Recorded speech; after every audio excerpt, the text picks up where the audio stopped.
আমার টার্গেট অন্য ধরনের বন্ধু, বুঝবা না তোমরা। আমি বড় হমুই মনে কর অনেক আদরের ছেলে তোমার আমি, একলা পেলে দূরে থাকো না। আমি কেমন করে দিন কাটাবো মা।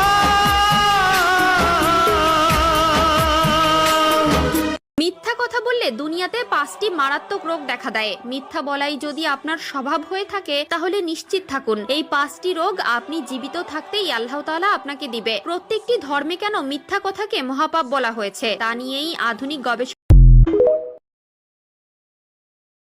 অনেক স্ত্রী আছে স্বামীরে খালি সন্দেহ করে, আছে না নাই? খালি সন্দেহ করে, এই তুমি ওদিকে তাকে। ভিডিওটা ধাক্কা দিবেন না। আপনি যে হাত দিয়ে মোবাইল চাপতেছেন ওই হাত দিয়ে কবরের আযাব থেকে বাঁচার দোয়া